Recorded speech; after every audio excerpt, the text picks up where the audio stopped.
Nobody on Maple Street talked about the house at the end. Not directly, not openly, but everyone knew something about it, something they could not quite explain. My name is Ethan. I was 11 years old when my family moved to Maple Street. New town, new school, new everything. The kind of new that feels exciting for about 3 days, and then starts to feel lonely and heavy and very far from home. Our house was the fourth one on the left. Nice enough, small garden, friendly neighbors. But at the very end of the street, separated from the other houses by a long stretch of empty pavement, was a different kind of house. Dark windows, overgrown garden, a front door painted deep red that had started to peel at the edges. I asked my mom about it on our second day. She said she did not know anything, but I saw her glance quickly at our neighbor, Mrs. Patterson, when she said it. And Mrs. Patterson looked away just a little too fast. The kids at my new school had a name for it. The Watcher House. I found out why on my third day. A girl named Priya, the first person who had been properly kind to me, explained it while we walked home. Every night at exactly 9 o'clock, she said, a light turns on in the upstairs window, the one on the far left. It stays on for exactly 1 hour, then it goes off every single night. Nobody has lived there for 6 years. I looked at her. Nobody? She shook her head. Nobody. That night, I set an alarm for 8:55. I sat at my bedroom window in the dark, waited. At exactly 9 o'clock, the light in the far left window of the house at the end of Maple Street turned on. I watched it for the full hour. It did not flicker. It did not move. At exactly 10 o'clock, it went off. I sat there in the dark for a long time after, heart beating faster than it should have been. Mind full of questions I did not know how to answer. I started watching every night, and I started asking questions during the day. Mrs. Patterson finally talked to me properly on a Saturday morning. She was watering her front garden when I walked over. The Watcher House, I said simply. She sighed, put down her watering can. What do you want to know? She said. Everything, I said. She was quiet for a moment. Then she told me. 6 years ago, the house belonged to a man named Mr. Ellis. He was old, quiet, kept entirely to himself, never waved, never chatted over the fence. His curtains were always closed. His garden was always overgrown. People on the street had tried over the years to be friendly, knocked on his door with baked goods, left notes inviting him to neighborhood gatherings. He never responded, not once. So slowly, the way people do when they feel rejected, the street stopped trying. They decided he was strange, unfriendly, cold, possibly dangerous. Children were told to walk on the other side of the road. Adults stopped making eye contact with his windows. The whole street quietly agreed, without ever actually saying it out loud, that Mr. Ellis was someone to be avoided. Then one winter morning, he was gone, not dramatically, not with any scene. An ambulance came quietly in the early hours, and Mr. Ellis did not come back. The house had been empty ever since. And the light? I asked. Mrs. Patterson looked uncomfortable. It started about a week after he left, she said quietly. 9 o'clock every night, 1 hour, then gone. She picked up her watering can. Some things do not have easy explanations, she said, and went back to her garden.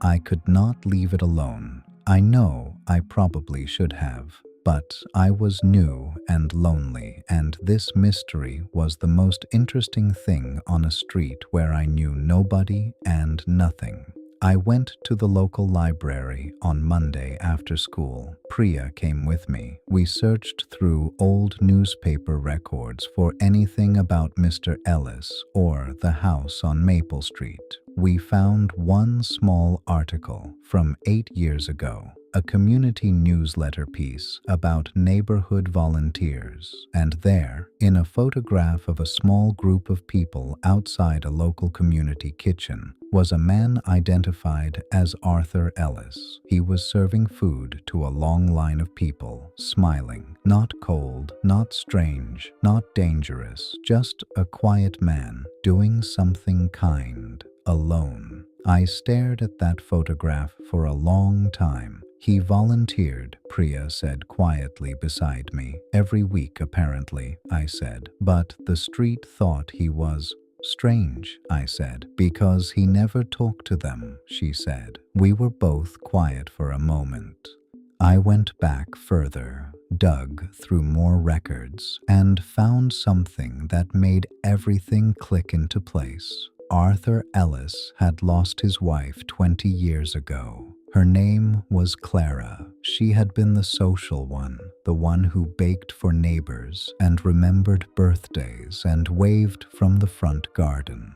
After she died, Arthur simply did not know how to be that person without her. He was not cold. He was not strange. He was grieving quietly, privately, for 20 years, and the street, without ever asking, had decided what kind of person he was and treated him accordingly for 20 years. That night, I sat at my window at 9 o'clock. The light came on exactly on time, and I looked at it differently now. Not as a mystery, not as something scary or strange, but as a light left on by a man the whole street had chosen not to see. I thought about how many times I had walked past his house on the other side of the road because that was what everyone else did. How many times I had looked away from those dark windows because that was what I had been shown to do, not because he had ever done anything to deserve it, just because the story the street told about him had become easier to believe than the truth. I went to the house the next afternoon. I do not know exactly why. It just felt important. I opened the gate, rusty and stiff, and walked up the path through the overgrown garden. I knocked on the red door. Nobody answered. Of course, nobody was there, but I sat on the front step for a while anyway, and I noticed things I had not seen from the street. A small bird feeder hanging by the door, empty now, but carefully made, painted blue, a worn welcome mat, faded almost completely, but still there, still saying welcome, even after all the years of nobody coming. I told my mom everything that evening. She listened quietly. When I finished, she said, "What are you going to do with all of this?" I thought about it for a moment. "I think I want to clean up his garden," I said. She looked at me for a second. Then she nodded. "Okay," she said simply. We started the following Saturday. Me, my mom, Priya, and, to my surprise, Mrs. Patterson. She showed up with gardening gloves and did not say much, just worked quietly beside us all morning. At one point, she stopped and looked at the house. "We were not kind to him," she said quietly, not to anyone in particular, just out loud, to the air, to herself, to whatever part of her had been carrying that without saying it for 6 years. The light in the window still comes on every night at 9 o'clock. I still do not have a rational explanation for it. Maybe old wiring on a timer, maybe something simpler I am too young to understand. but I stopped needing the explanation a while ago because the mystery was never really about the light. It is very easy to decide what kind of person someone is without ever actually asking. We see a quiet person and we call them cold. We see someone who keeps to themselves and we call them strange. We build a story about them in our heads and then we treat them according to that story, never once stopping to ask if the story is true. Arthur Ellis was not cold.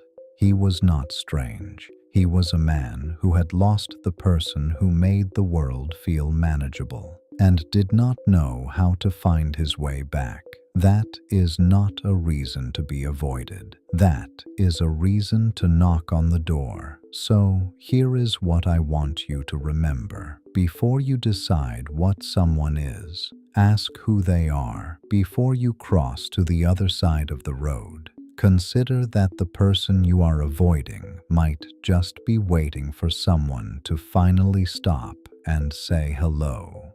Is there someone in your life you have been avoiding without ever really knowing why?